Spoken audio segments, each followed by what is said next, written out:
Hello and welcome back to Gacy, the man behind my nightmare series. I figured while I am working on the next part of the story, I would show you some of the various media clips from back then. Hope you enjoy them. Chicago police may have passed over crucial clues in the mass murder investigation. Details on these stories and others next on Eyewitness News. A $6 million lawsuit has been filed against mass murder suspect John Gacy. Parents of slain teenager John Butkovich hope to be awarded proceeds from any publications about the Gacy case. They also want any funds from the alleged killer's contracting firm. Tonight, Jay Levine continues his close-up look at the Gacy case and how police may have overlooked evidence that could have prevented the murder spree. A careful examination of police and other official documents by Eyewitness News reveals that John Gacy came into contact with authorities more than half a dozen times, allegedly involved in crimes ranging from kidnapping to rape and assault. His name came up in connection with missing persons. He was even linked to a theft committed with the car of one of his victims. These police contacts came not with unrelated, relatively unsophisticated suburban departments, but with one of the biggest, best equipped and trained departments in the world. Even so, using the same combination of bluff and bluster with which he talked his way into being photographed with dignitaries, Gacy managed to talk his way out of each and every beef. Said one former employee, he had a way of getting what he wanted. He was a master con man. And he was good. I mean, he got whatever he wanted, you know. He did what he had to do to get what he wanted. That was his philosophy. In August of 1975, Johnny Butkovich's car was found abandoned at Lawrence and Sheridan. The 18-year-old's jacket, wallet, and keys inside. The last time his parents saw him, he was leaving to confront John Gacy about some back pay. And this youth police, he told me, he talked with the Gacy refused to talk to him. And he should know right away something wrong. If Gacy don't want to talk to him, something wrong right there. Area 6 youth officers considered Butkovich a runaway. Youth Division officers from Areas 5 and 6 were out looking for John Gacy again 5 months later. Responding to reports of a man named John cruising the uptown area picking up young boys, they followed him for over a month, questioned youths going in and out of his Norwood Park Township home, and came up empty. Later that year, Taft High School senior Greg Godzik disappeared just after telling his girlfriend that 1976 had been the best year of his life. His mother told Area 5 youth officers to check out the man Greg had worked for, John Gacy, and then called Gacy herself. I talked to him. I called him up to find out if my Gregory called. And he said he did, and that he was going to come to work. And I says, well, did he ever come? He says, no. And I says, how do you know it was Gregory? And he says, because he had him on his tape, you know. And I asked him if he could play it back. He said, no, he erased it, so I wouldn't know. Did you ever tell the police about your conversation with John Gacy? Yes, I'm sure I did. Police would have had no way of tying Gacy to a 19-year-old who disappeared barely a month later, except we've learned that this time he got careless, taking and then selling John Zick's 1971 Plymouth Satellite to Mike Rossi. Gacy and Rossi, other employees say, were like father and son. In December, Rossi was brought to the house on Summerdale to point out the location of holes he admitted digging in the crawl space. He claims to know nothing about the bodies. It was Rossi's failing to pay for a tank full of gas in September of 1977 that brought police to Gacy's home once again. He and Rossi straightened out the beef about the gas, and in the process, convinced police to close the Zick missing person file. This letter was sent to Zick's parents. Dear Mr. and Mrs. Zick, I was unable to locate your son, but I did learn that he sold his auto in February of 1977 and told the buyer that he needed the money to leave town. But no one seems to be able to explain why, if Zick needed money, he left behind 2 paychecks, all his possessions, and even bought new license plates for the car the day he disappeared. Had Chicago police bothered to check, as we did, the original title to Zick's car, note the signature, and compared it to the title transfer filed when the car was allegedly sold by Zick to Gacy and Rossi, again note Zick's signature, it would have been obvious to them that something was fishy. John Zick did not sign the second time, 18 days after he was reported missing. He was undoubtedly already dead. Area 6 homicide sex officers in the state's attorney's office also took Gacy's word against that of the teenager he allegedly abducted at gunpoint near Lawrence and Western in December. During that assault, the 19-year-old youth tells me, Gacy bragged of having killed others. He claims he told all this to police. In light of Jeff Rignall told a similar story 3 months later. He succeeded in having Gacy arrested last summer, but it was while that case was pending, Gacy free on bond, that Des Plaines teenager Rob Peace disappeared and set in motion the chain of events that led to the gruesome discovery of bodies in Gacy's basement. Police not does good job for my son, not for the rest of those kids. If they follow those things, investigation, maybe Johnny only be dead.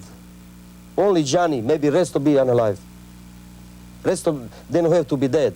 We requested an interview with Chicago Police Superintendent James O'Grady, a man who's known to be quite upset about police handling of the Gacy case. The request was denied. O'Grady said any comment on his part would be improper and in violation of a gag order imposed by a circuit court judge. In the meantime, we've also learned that 3 former Gacy associates are still under investigation for their involvement in or knowledge of the assaults and murders. One of them, Mike Rossi, will be ordered to hand over handwriting samples in connection with a forged title transfer. Rossi, sources say, has already hired former State's Attorney Ed Hanrahan to represent him. Jay Levine, Channel 7 Eyewitness News. These next 2 clips are with a reporter and a man named Bob Motta Jr. Bob is the son of one of Gacy's trial attorneys, Bob Motta Sr. He had hours of recorded interviews between Gacy and his father that I will get more into in future upcoming videos, but I wanted to play a couple of the clips for you here to give a little preview into them. Little known fact, backpackers are broke. I was one. And in 1991, I went all around the world. Broke. And I used to hitchhike. I was with someone, so it wasn't super dangerous, but still not super safe. But things were so different back then. And I didn't know that John Wayne Gacy was picking up hitchhikers. I was doing mine in Eastern Europe. Gacy was doing his in America. And the story you're about to hear about one hitchhiker that he picked up, it'll curl your hair and a few other things. And that, of course, brings me to Bob Motta, because Bob Motta is a defense attorney with more than a passing interest in John Wayne Gacy's life and crimes, because Bob's dad was Gacy's trial attorney, Bob Motta Sr. And Bob Motta Jr., right there on your screen, owns hours and hours of recordings of Gacy. And honest to God, Bob, first of all, it was great seeing you at CrimeCon. I still can't believe the stuff that I'm hearing on your tapes. This whole business about the hitchhiker just makes me freak out, because I was a hitchhiker in the 90s. I don't think anybody does it anymore, but set up your first clip of this awful, awful interview that Gacy gave to your dad. Yeah, it's great to see you, Ashley, and I'm glad that you survived your hitchhiking days.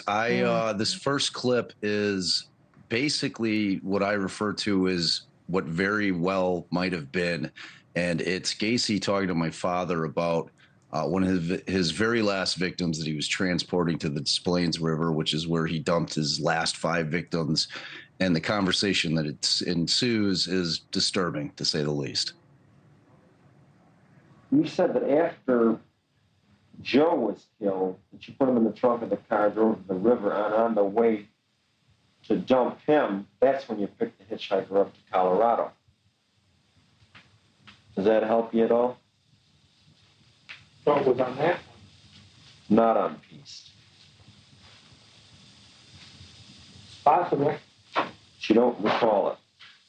See, what I'm trying to do, John, is go through these statements in their words and your words, or paraphrase, whatever, and the things that you remembered, apparently, and told them there, you don't remember now. All right. Yeah, but when you say, what order they were in, I can't tell you what order they were in. Decide off of what order they Somebody knows. were in. How anybody would know unless they did it. Wow. Yeah, what's most disturbing about that is that I firmly believe, along with former Detective Bill Dorset, there are additional victims, and God only knows if that victim that was in that car in the trunk was the only victim that was in that car that day. The second clip we're going to get into is equally disturbing in a much different way, because I've always felt firmly that Gacy had help, and this clip I think I'm going to leave it to y'all decide whether or not you agree with me. I think Rossi was with me the night that I did meet John Zick. And then he was with me also the next morning. Because of being high in it, I don't remember if Rossi was there the whole night. I know Rossi was there very early in the morning. He could have been there through the whole ordeal. I don't know. I can't remember. I do know the next thing in the morning is that we had to go get the car. We went and got the car from down on Clark Street. He was there the next morning, John? Yeah. When you woke up, he was there? Yeah, Rossi was there. Where was he sleeping? He was in the living room, sleeping in a chair. Where was Zick? Zick, I think, was on the floor of the other bedroom. Not the bedroom I was sleeping in, but in the other bedroom. He was dead? Yeah, to the best of my... Yeah, he had to be dead. Because he was thrown in the crawl space. I don't know about you, Ashley, but that sure sounds like he had help to me. Yeah, it's but incredibly disturbing. what happened to Michael Rossi? Why wasn't he charged? It's a great question, and it's a question that I asked Bill Kunkel, the lead prosecutor, in my podcast, and he really didn't have a great answer for it. The kind of the prevailing thought is that he was connected. He had some heavy-duty connections with some political figures in Chicago back in the 70s. We'll never know, but he's alive and well down in Texas. Thank you for watching. Go to newsnationnow.com to find News Nation on your television provider. And don't forget to click the red subscribe button below to get more of News Nation's fact-driven, unbiased coverage. John Wayne Gacy sat down to a bucket of KFC, some strawberries, and a Diet Coke.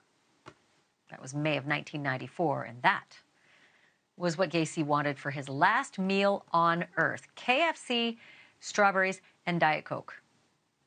Why diet? The killer clown was put to death by lethal injection just after he had that meal. And the tally of Gacy's murders, 33 young men and boys. It makes him one of the sickest and most prolific serial killers on record. He raped his victims, he tortured his victims, he buried most of his victims around or under his house in Chicago. But that number, 33, is only what the officials could prove. And after all this time, not everybody believes that Gacy killed only 33 men and boys. And they're working to put some names and faces to people who are still missing from the time of his serial murders. Bob Motta is one of the people convinced there are more John Wayne Gacy victims buried out there somewhere. He's a criminal defense attorney in Chicago, and he hosts a true crime podcast called The Defense Diaries. And lest you think that Bob's interests in the Gacy case are purely for his podcast, crime historians will recognize Bob's name. His father also is Bob Motta. That's him on the right there. He served as John Wayne Gacy's trial attorney back in 1980. Bob Motta, the son, way over on the right, is here live with me now. Bob, great to see you. Thanks for being on the show. I mean, listen, what a tease for the podcast dropping tomorrow, but what is it? Why is it you can make such a compelling case that there are more victims?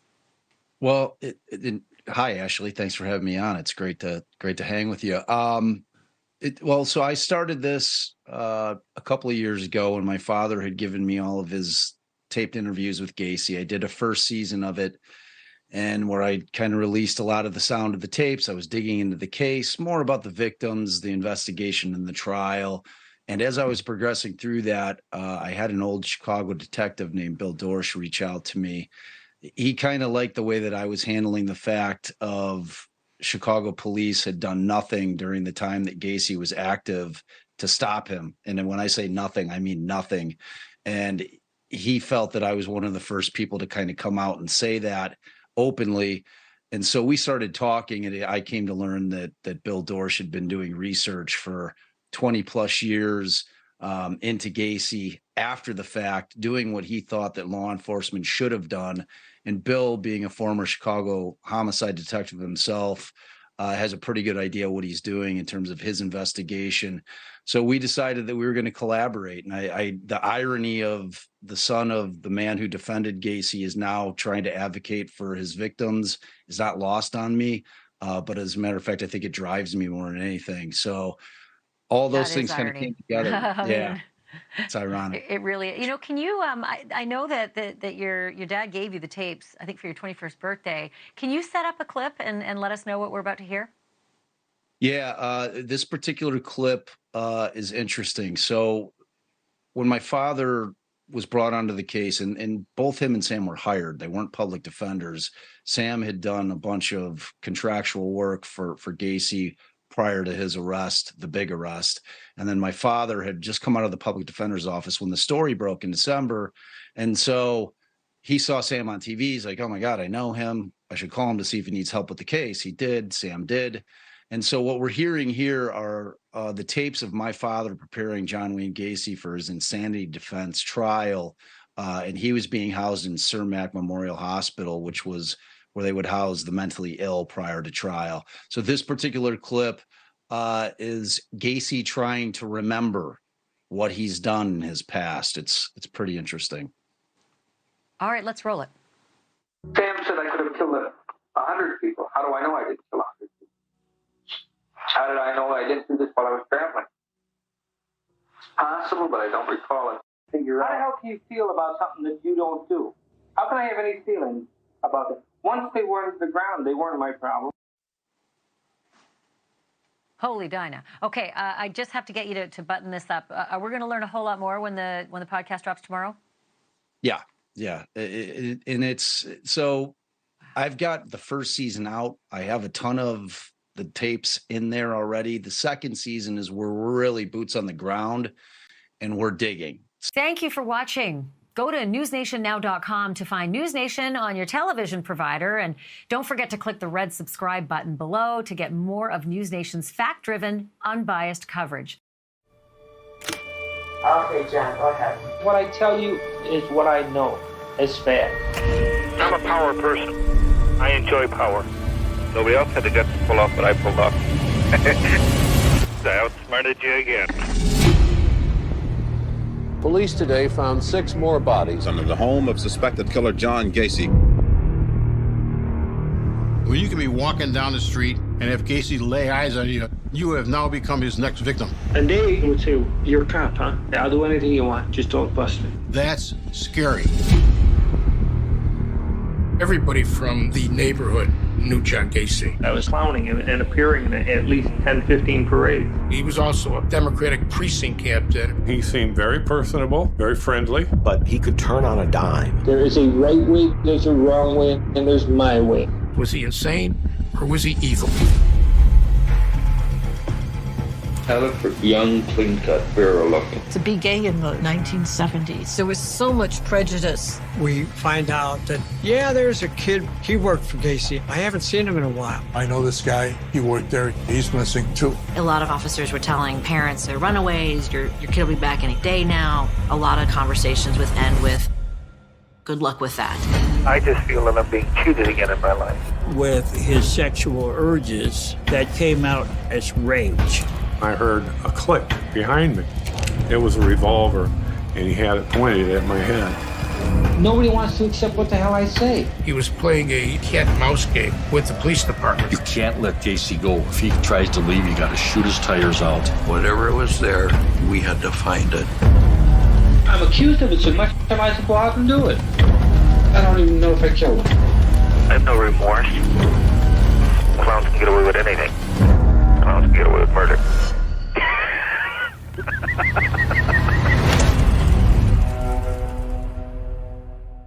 Here is another clip from his 1992 interview with CBS filled with all his lies.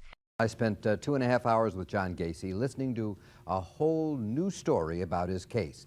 He was rambling and often inconsistent, but always very cagey. 13 years ago, he told the police how he murdered his victims. Now he's telling me he never did.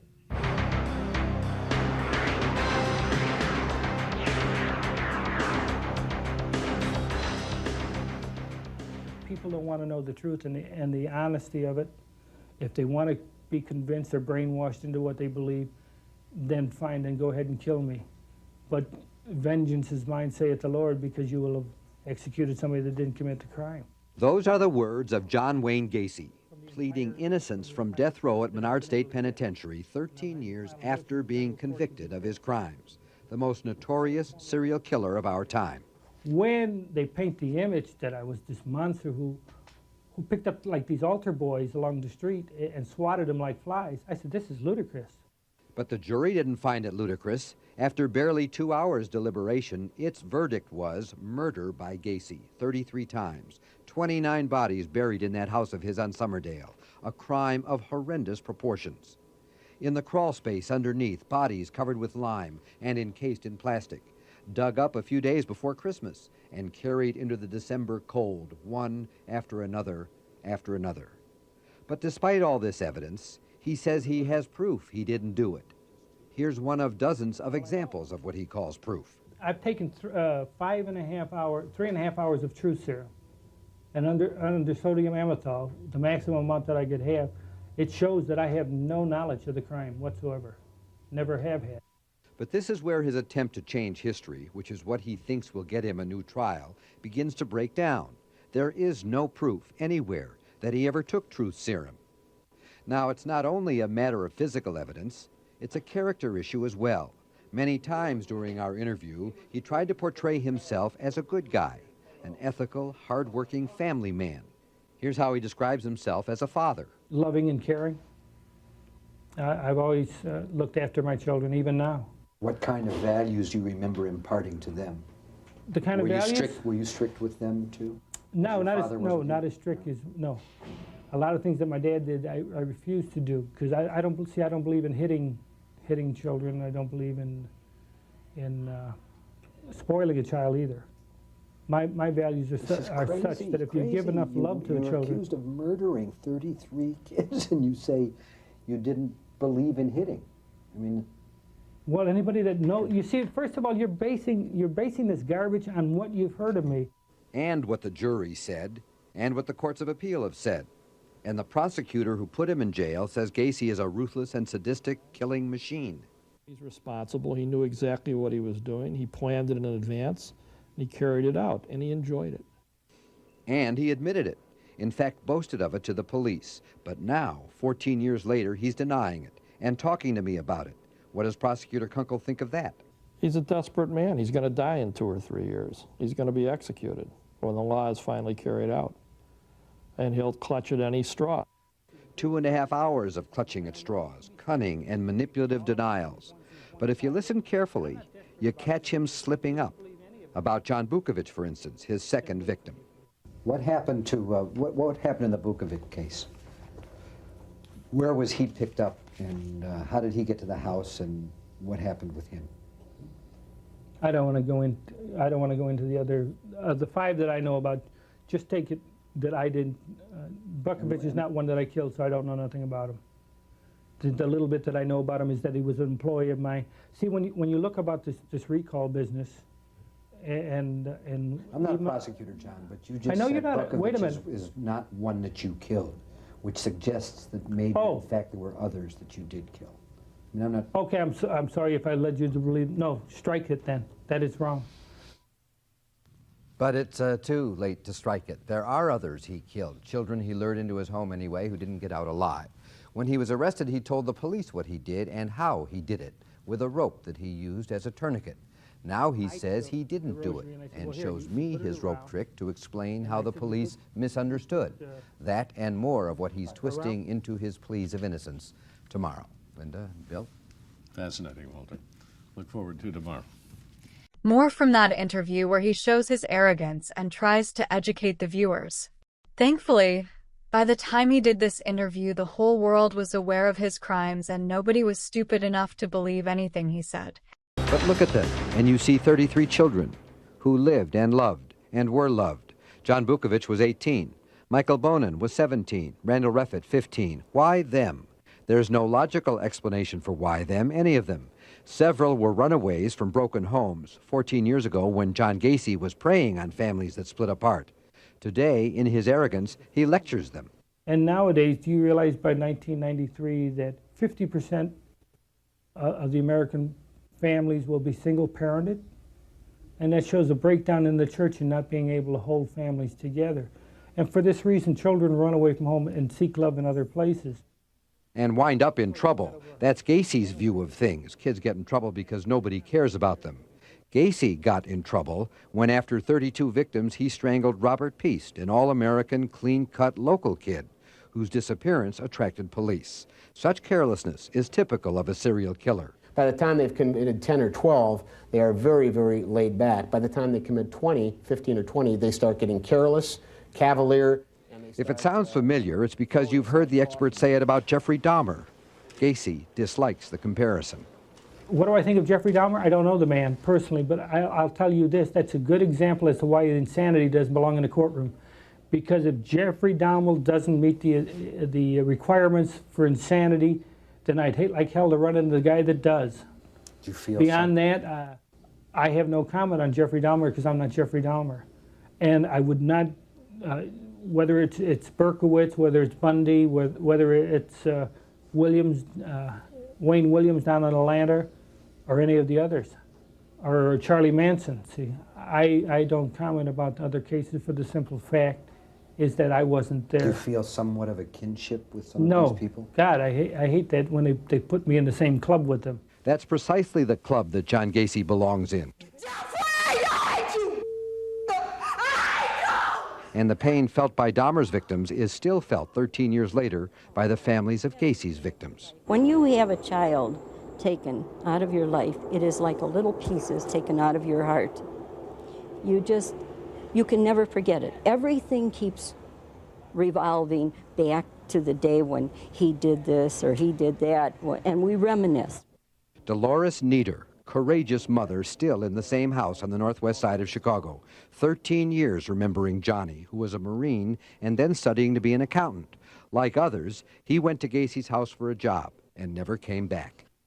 About which John Gacy expresses no remorse whatever. On the contrary, he says he's a victim for being found guilty, the 34th victim, and he says the families are victims because they don't know who the real killer is. I'm not only the victim here. I might be the 34th victim, but there are other victims to this crime, and that is the family. Because if I know that I didn't commit the crime, then I have been given the injustice, and so has the families. And nobody gives a damn about the families. As though he cares, which clearly he does not. And when the families insist that John Gacy pay for his crimes with his life, his real feelings come out. That one mother that gets on television all the time who thinks I should be given 33 injections, I think she ought to take 33 Valiums and go lay down. She goes on Geraldo show and all these other shows talking about, I think it's Maori, I think is the name. Her Marine son. Her Marine son, if her Marine son was so great, what the hell did he run away from home 12 times? Not enough for him to be murdered. I know that. He's also lying. Johnny was not a runaway. And as to Gacy's snide remark about the Valium? Well, Walter, it's hard for me to comprehend that Gacy has the right to say something like that about me because of the fact of what he did. What right has he to say anything about you at all? Right. John Gacy now faces death by lethal injection. Tomorrow night we'll hear what he has to say about that. In fact, Gacy's now talking about many things. He says, for example, that there were accomplices in his murders. Had this case properly been investigated, I think you would have there should have been 4 indictments. A minimum of 4 indictments. And I say that sincerely. And he names names tomorrow. See, there's a misconception of what the house on Summerdale is. It's not a house where you work 9 to 5 and come home, and it's like a house where you live in. The living room was the private office section. One of the bedrooms was a terrarium. The kitchen was more like a fast food kitchen. He's painting a picture of a busy place, but conveniently omitting the crawl space, which he divided into plots like a cemetery, numbers 1 through 26, 6 feet by about 3 feet, and 1.5 feet deep. That was under the house. Up above 8213 West Summerdale was not only where Gacy lived, as he says, but headquarters for his company, PDM Construction, and a flop house for PDM employees, upon whom Gacy is now laying the blame for the murders. We have always contended there's others involved. At the time of my arrest, There was 4 other suspects. 3 of the suspects that we knew that they knew then was Michael Rossi, David Cram, and Philip Paskey, all employees of PDM contractors, all with keys to the house on Summerdale. And they had friends, Gacy says, and friends of friends, as he weaves for me an alibi. There was Michael Rossi, for one, who worked for PDM and actually lived there during the time of the murders. Gacy and Rossi socialized in the house with Johnny Zick, victim number 3, the night he was murdered. I met him the night he was killed because I met him with Michael Rossi. I had a drink with the 2 of them, and then I left. And when I next seen the individual, he was dead. Where did you see Why him? didn't I say something about it? Because it wasn't my business, and I stayed out of other people's business. Where did you see him dead? In the house on Summerdale.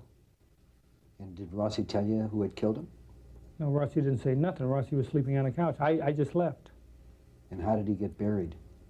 Do you know? He was buried in the crawl space. When I come back, he wasn't there. So, Walter, that's your guess as to who put him in the ground in that. Gacy finds a corpse in his living room and doesn't say anything because it's not his business? Well, if you don't believe that, he has another story about being so high on drugs he didn't know what he was doing. No, I started back in 1984. I started taking 10 milligram of Valium, and by the time 1978 came around, I was doing 130 milligram of Valium. But then I was moving 80 jobs a year, and I was working 16 to 18-hour days, and I just had to have something to take the pressure off. So the next thing people wonder is, what about the smell in the house of decomposing bodies? Gacy has a lasso opso story for that. When I was arrested, they claimed, well, there was a putrefied odor in the house. And I contend that was a lot of hogwash, too, because one officer, Schultz, claims on the 18th or on the 19th that as he came into the house, we had come into the house, and my little Lhasa Apso was in the house. And, of course, he had been locked in the kitchen, you know, all day. Well, a little puppy, he piddles, see, and while he's piddling and while he is doing his business on the paper and that, you can imagine what it smells like if you go into a closed room. And when the heat came on, as soon as the heat came on, it'd give you, you know, that strong feces odor. Or if not the dog, maybe just the house itself. How about the sump pump? You know, I found it as odd when we bought the house that a house with a crawl space would need a sump pump. But then I learned the first time it rained that this ground gets wet under there, and then the crawl space actually floods up to a foot deep in water. And then as it recedes, it puts out a musty odor. There was always a musty odor in that house. These excuses, and the ones we've heard all week, are the bases for Gacy's appeals, which are expected to go on for another 2 years, maybe 3, before his death sentence is carried out. What have 13 years of thinking about that done to John Gacy? Nothing, he says, nothing at all. I'm just as lovable and jokeable as I was back then. You know, I don't sit around worrying about the death penalty or things like that, no. How could you not? If you believe you've lived your life the right way, then you do not have nothing to fear, in my case. You're not worried about facing God? No. I'm fairly comfortable with him. I've been at the Catholic services, I'm the server for the priest for the last 10 years. I have no qualms about doing that. I've had confession, I have communion, and I am at peace with myself. That's what he says, that he's at peace with himself, but he seemed to be, to me, to be highly agitated and very frightened about death. He says he's religious, so how could he not be afraid of death or what'll happen to him after death? Clearly, John Gacy's afraid enough to be doing whatever he can to avoid his execution, making up new excuses, denying his involvement, trying now to involve others, anything to open his case and prolong his life. But given the facts of the case, no matter what he does, it won't be enough. Here are a few clips of the night he was executed, as well as the day after. Tonight say the justices could have kept Gacy alive, brushed their motions aside without reading them. During a Chicago news conference late this afternoon, Gacy's lawyers say that the 7th U.S. Court of Appeals addressed a point not included in their argument, proving that the justices couldn't have read it. The notorious serial killer was executed early today at Stateville Prison in Joliet. Channel 3's John Paul was there when Gacy died. As the sun set on Stateville Prison, serial killer John Gacy's appeals to put off his date with death faded too. John Wayne Gacy was pronounced dead at 12:58 a.m. The 52-year-old Chicago man who killed 33 young men and boys and buried them in his crawl space had spent 14 years on death row. His victims' families wanted more pain. I'm glad it's over. I just wish that there could have been more suffering, so to speak. The punishment doesn't fit the crime. And I'm just glad that finally a little justice was done in this matter. Gacy was the first Illinois prisoner executed against his will in more than 3 decades. Witnesses say his final words were that his death amounted to murder by the state and that it would not bring back anyone. Despite problems with one of the lethal injection tubes, witnesses say Gacy took a deep breath and died a peaceful death in 18 minutes. Dave Hockmeister arrested Gacy in 1978. Do you see a finality here? Yeah, I think that's it. To tell you the truth, I don't know. I was real angry with the whole situation, and I think this is just the conclusion. He got a much easier death than any of his victims. In my opinion, he got an easier death than he deserved. Kill that clown! Kill that clown! Kill that clown! Death penalty demonstrators at the prison who favored the execution far outnumbered the candle-carrying death penalty opponents. No, he did horrible things. The things he did were truly evil, but that does not give us the right to take his life. Gacy's long-awaited execution here in Joliet is not expected to trigger a wave of other executions in Illinois. Only 4 condemned inmates have been on death row longer than Gacy, and their cases are tangled in a web of legal appeals. 150 others are waiting in line behind him. John Paul, Channel 3 News at Stateville Prison in Joliet. Gacy's family. Under certain circumstances, it surely does. I mean, we have forums and rallies, seminars, that sort of thing. It's a grassroots abolition work. Have you convinced a lot of people that the death penalty is not what you should have? Not a lot, but a few. So you think what you're doing is worth it? Oh, absolutely. Yeah, I'm sure I'm doing the right thing. We're opposed to the death penalty.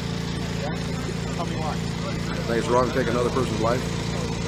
What about what in your mind would be proper penalty for someone? Well, life in prison without the possibility of parole. Anything short of taking his life. A lot of people would say that the penalty for taking a life or multiple lives should be losing your own. How do you refute that? How do you reconcile that to say you don't believe in death penalty? I could understand how they would feel that way, but it's wrong to take another person's life, and the state of Illinois is not going to be a bit safer tomorrow when John Wayne Gacy is executed. What's the purpose? And why did you come out today? Because I'm an abolitionist. I'm opposed to the death penalty. Well, what will your presence here do to further that cause? Well, some other friends are going to be here later. I'm sure other people from out the state that I don't know are going to be here, just to lend support to them, just so America knows not 100% of the people are for the death penalty. Your shirt says Texas. Are you from Texas? No, I'm not. This was a march that I was on in '91. It was Texans Against State Killing. So I travel this Illinois. country. No, I'm from Portage, Indiana. So you came over from Portage? Right. Have you followed the Gacy case throughout? Well, I was involved. I was involved in the press conference on the 14th at the ACU building, and then I also spoke at the rally at Cook County Prison, and I spoke at the church afterwards. A lot of my friends that I've gained in the last few years are from the Illinois Coalition to Abolish the Death Penalty, and so basically I'm working with them. So you feel like your cause is, at this point, a futile one, since it seems capital punishment has such overwhelming support? Well, I don't know if futile is the right word, but it's definitely uphill. Definitely uphill. And it's a battle that we know is going to take another 10, 15.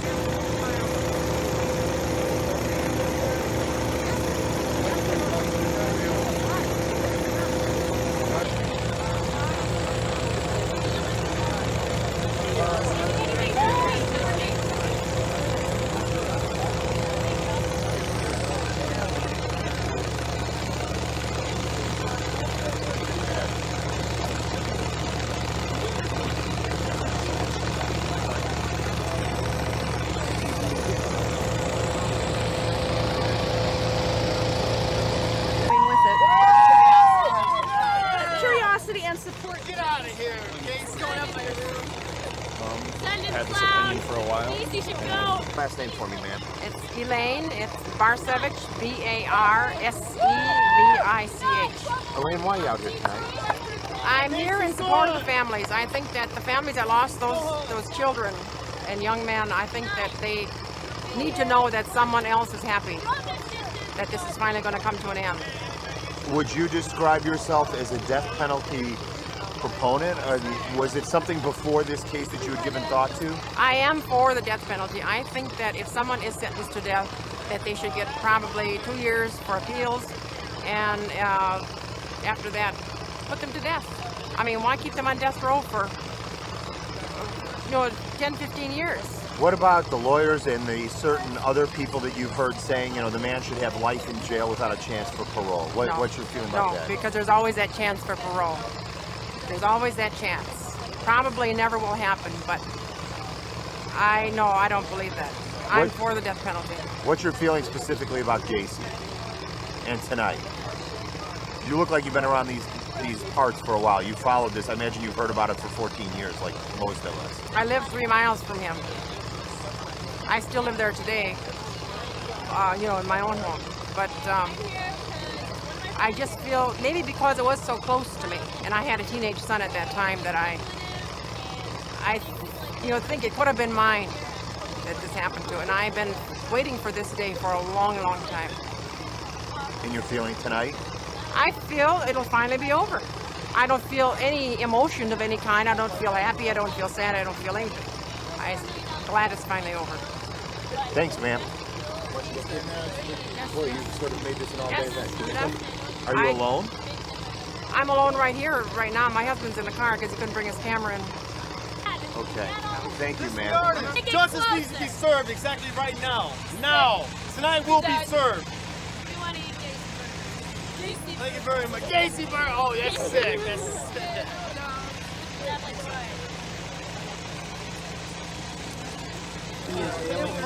Yes, he just had open heart surgery in Colorado, and I'm sure he would have been here as he has followed the case and continued his correspondence and conversations with Gacy. So, I guess it's out of respect for Harlan and the research and the nose for news that he taught me.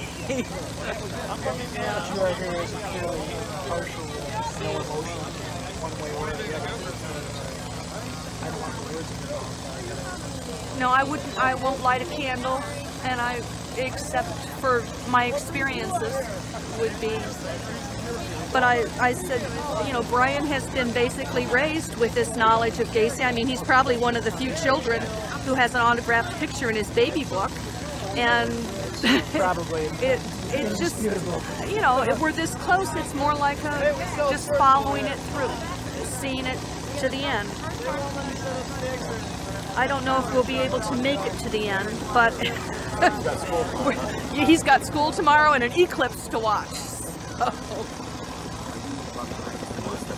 Ma'am, we walked up kind of late, so could you explain to us the picture here and tell us what this is about?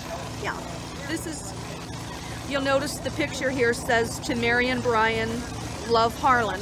And this is Harlan Mendenhall, professor of journalism emeritus from Southern Illinois University. This says, "Best wishes, John W. Gacy." It's beginning to fade out. And "Best wishes, Liz Heiger." Harlan taught creative writing to the inmates at Menard as just part of his activities in Southern Illinois. And through that, developed a relationship with Mr. Gacy and began writing a book with Mr. Gacy. When they began to write the book, I assisted Mr. Mendenhall in some background research, tracing Gacy's experiences in Iowa, the shoe salesman, his political involvements, things from the Chicago area, not that dealt with the crimes, preliminary, his life as much as we could trace, his wives, the things that we could find out. So I did a lot of that research. I was going to interview Mr. Gacy myself in April of '83, but I was very pregnant at the time and they wouldn't let me in. So Brian was born in June and we never did get it reset, so they went ahead and authorized permission for this photo to be taken in the prison, and it was sent to us in August.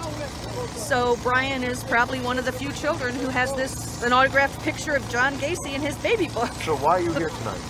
I'm here tonight, I think, because I've been involved with the Gacy story for so long. Brian's been aware of it for a very long time. It is history, Gacy's history, whether we like it or not. And out of respect for Mr. Mendenhall, who would be here if he could, but he's had open heart surgery in Colorado. How do you feel about the execution? Neither way as it applies to Mr. Gacy. I don't take a stand on capital punishment as it applies to Mr. Gacy. I'm here to see the case through. It may end tonight. He may get a last-minute appeal, in which case, for me, the story will go on. What's your name? Mary Tupper. How you spell your last name, Mary? T-U-P-P-E-R. Brian, come here real quick. Apparently this is something you've heard about your whole life. You're a little boy. Why are you here tonight? Is this because it's something big and famous and there's a lot of TV people and print people around here? Well, sort of that, and sort of because I wanted to actually see the execution happen, but I can't now, and so I can see the actual place of what happened just in memory. Do you think somebody should die for killing other people? Yes, I should. Yes, I do. How old are you, Brian? 10. Do you know what he was accused of doing and convicted of doing? Are you aware? Do you know what that means? Yeah, he was accused of killing people and stashing them. Well, what I read in the paper said he was a homosexual, and he only killed men, and he buried them under the crawl space. So you're aware of what it's like to kill somebody, and you think that it's okay to kill somebody for killing other people? Well, yes, I do. Okay, thank you. Go ahead, she needed to talk to you, I'm sorry.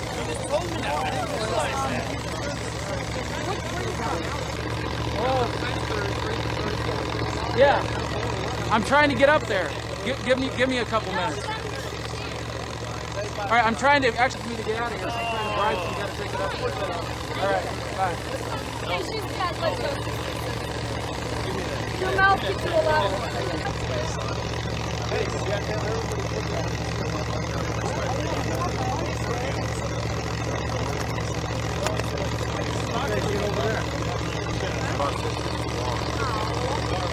Take this long dealing with a man whose guilt is so beyond reason.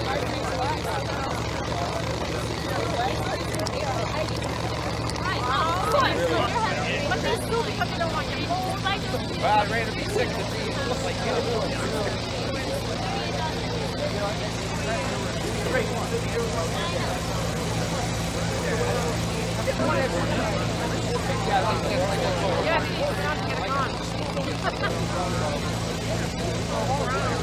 I know, but look how far away we are. It's not even on the ground. I know. Sidewalk outside. I know.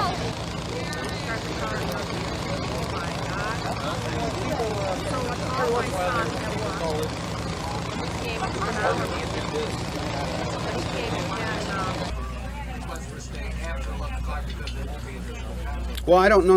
That's not what I'm saying. I'm saying that's when we got to start moving our people back there. Right. So between now and then, you know, the court's got to give us some clarification. At least that's what we're going to request. Is clarification on, you know, hows and what's and how many and all that other stuff. I don't know. That's up in the air. I mean, the court has to explain that to us. That's what we're asking for. Nick, have they had any physical contact at all with them today? Oh yeah, hell, they all four of them have been back there. Is he with the priest or? Yeah, right now he's having mass. Just update us, Nick, on what has happened since the last. Having mass right now. In terms of Gacy, what he has done since you last spoke. Last time you talked. Well, like we talked, like I just mentioned, he has visited with family. He's been visiting with family all day. He is now, as we speak, having mass with the priest from. I don't know. Well, you know, who knows? Can you tell us how many visitors he's had today? No, I asked him if he wanted me to reveal that, and he said no. Is the mass just him and the priest, or is he allowed to have people with you? I don't know that he's asked for it. If anybody would have been family, Nick, how many? But I don't know for a fact if it's just him and the priest or what. How many relatives of the murder victims are here now? And what? I don't know that there are any relatives of the murder victims here. I don't know that. for fact. They are not due to be in you know, in our possession, if you will, which is probably a bad term, until later on this evening. The Supreme Court order says that the lawyer should be allowed to stay with Gacy until the onset of the execution. Once again, that is what we're asking for, is clarification from the court. I read the thing. Several other people read the order. To us, there's a certain amount of ambiguity to it, and we're asking the court to clarify that for us. What would it do to the procedure if Gacy's lawyers are forced to stay there or allowed to be able to stay there until 12:01? I don't know. We'll have to take a look at it. Is he, assess that at the time. Has he indicated he wants to make a confession to the priest? I don't know that. I don't. He didn't say anything about that. Describe his state of mind now. I have no idea. I haven't been back there. The last time I was back there was the last time I was in front of you guys. What do you think the odds are that it might go beyond 12:01? Who knows? You know, I mean, anything is possible. We all knew going into this thing that this was a complicated, complex issue, and mostly a legal issue, and that's what we're dealing with. The lawyers requested 2 phone lines. They were complaining earlier because they weren't able to get the phone lines to the fax machine and brother communication. What is the problem with reasoning? I don't know. I don't know that they were. I can't tell you about 2 phone lines. I can tell you there's a direct line going into Gacy's cell. But they didn't have any outside lines going so that they could fax. That's a bitch. I don't know. You know. Can he call out on that line, or can only people call? I don't really know, Carol. Is it a procedural change to have the protesters or the demonstrators so far away? No, actually, it's not really all that much different than it was for Charlie Walker or for Hampton. What's the reasoning for having them that? Well, you guys got to be near here, and they got to be down there. So that's what it's all about. I mean, that physically, you know, you can only have so many people in one area. I was under the impression earlier that the family had to leave once the Gacy received dinner. Is that? They left and they came back. And now when do they have to leave again? If they're not already left, pretty soon, around 10. Let's see, what time is it now? They told me that the mass would last until about 9:30. So I don't know if they're going to come. 11 to 12. 11 to 12. What they're telling me is that they anticipate the mass will conclude at 9:30. They can still be on the ground during the execution, though, right? Although they won't witness. Yes, absolutely. We have a place set up for him. And was Walker, did he have his attorney present? No, he did not. As you'll recall, Walker, you know, gave up on his appeal, so I don't think he had an attorney here at all. Well, Bill Polk is represented in Judge Zagel's request, and he was, at Walker's request, he was a witness to it. Okay, I didn't know that. I've never seen a list of witnesses for any of this stuff other than the media stuff. Will witnesses come out here? Some of them will, yeah. Those who want to, we'll be glad to let them come on out here. So it's up to them. Oh yeah, and I intend to, when they get here, I intend to go ask them, you know, if they care to do that, identify themselves, and we'll make some arrangements for them. How soon do you think it would be, assuming it happens at 12:01? I think all this. Oh, what? You know, the final procedure? I don't really know. You know, it's hard to tell. When the thing that's different with this is we had Charlie Walker all prepared, and he was all plugged into the machine and ready to go at 12:01. So, and you know, and he was declared dead at 12:11 or 12:12, I think is what it was. Took 11 minutes. This time we're starting at 12:01, taking the inmate from his cell and putting him onto the gurney and going through that procedure. You know if there's any precedent elsewhere in the nation keeping lawyers from clients right before an execution? Not aware of. 2 other points of clarification. You said when you visited Gacy today that it was today, not 2 weeks ago, that you walked around the grounds and smoked cigars? Yeah, this evening, just before I came up. The institution is on lockdown? Yeah. Okay, and he can... So Gacy is in a secure area, in the recreation area set up for the inmates on the condemned unit there, back there. So, you know, he was out there in a relatively small area. Yeah, I already did that. Thanks. No. please. Some of the families of the murder victims said they wanted to see the execution personally. I understand they were turned down today. They've been turned down regularly for quite a period of time. Can you explain the department's position on that? Sure. There's a limited amount of space in that area. 1.1. Point 2 is that this is a potentially volatile situation. We need to ensure that there's control and security in regard to the execution. The way we have decided to do that would be to limit access to the execution itself. But what do you mean by potentially volatile? Excuse me.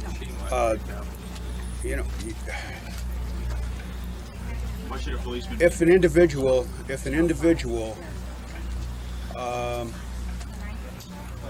from the victims' families be allowed in, you would necessarily have to, out of fairness, leave other folks in from Gacy's side. So you have a potential problem there. You need to be able to see that. That seems very obvious to me. Are victims' families here on the grounds? Not yet. Will they be? Yeah, if they care to be. They may be here too, I don't know. Yes, I did ask about that, and arrangements will be made if they so desire to, quite frankly, before and or after the execution. Okay, thank you.